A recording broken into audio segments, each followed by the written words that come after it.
3.5 साल कबल वोट की हुर्मत पर डाका डाला गया, उसके नताइज पूरी कौम भुगत रही है। नौज़ायदा बच्चा भी मकरूज है। पाकिस्तान मुस्लिम लीग नून के मरकजी रहनुमा ख्वाजा मोहम्मद आसिफ का सियालकोट में वर्कर कन्वेंशन से खिताब करते हुए पाकिस्तान मुस्लिम लीग नून के मरकजी रहनुमा ख्वाजा मोहम्मद आसिफ ने कहा कि आज से 3.5 साल कबल वोट की हुर्मत पर डाका डाला गया। 22 करोड़ अवाम आज उसके नताइज भुगत रही है। जिन्होंने उनको इक़्तिदार में लाने के लिए सरपरस्ती की, वो भी पछता रहे हैं। उन्होंने कहा कि अपोजिशन कातिल बजट और स्टेट बैंक के कवानीन को रोकने की कोशिश करेगी। ख्वाजा मोहम्मद आसिफ का मजीद कहना था कि हजारों अरब का डाका पाकिस्तानी अवाम पर डाला गया। लोग तमाशा देखते रहे। शायद हालात तब्दील हो जाए, लेकिन चंद अफराद अपनी हठधर्मी की वजह से चोर दरवाजे और आइन की खिलाफ वर्जी करके इक़्तिदार में आते हैं। उन्होंने कहा कि आज इमरान खान हमारे इसलिए हुक्मरान है कि हमने अपनी साबका इक़्तिदार को पसे पुश्त डाल दिया।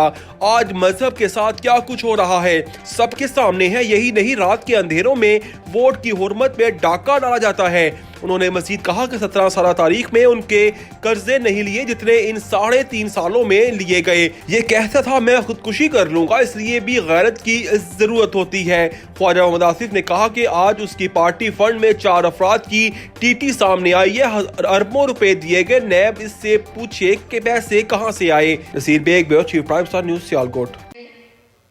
इंतहाई जो पुरशोभ दौर था,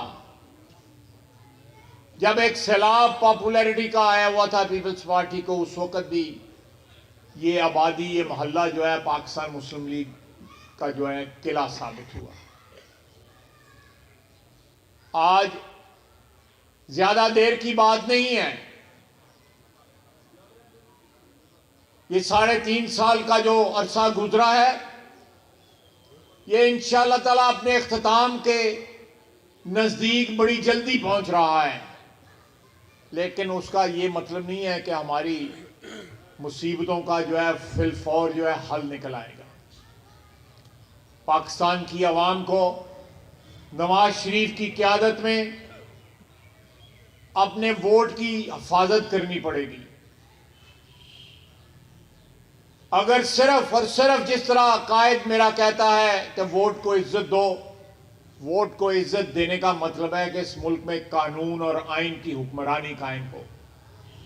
कानून की हुक्मरानी कायम होगी, आइन की बालादस्ती जो है उसको तस्लीम किया जाएगा। वोट में पाकिस्तान के आवाम का जो हक राय दही है उसका एहतराम किया जाएगा, उनके वोट को सुरखरू किया जाएगा। तो मुझे यकीन है, मेरा ये ईमान है कि इस मुल्क की तमाम तर मुश्किलें जो हैं वो हल होंगी। चंद लोग जो हैं वो अपनी हठधर्मी की वजह से आपके वोट के जो हकदार नहीं है, जो चोर दरवाजों से कानून और आइन की खिलाफ वर्जी करके इक़्तिदार में आते हैं। इमरान खान उनकी सबसे बड़ी मिसाल है।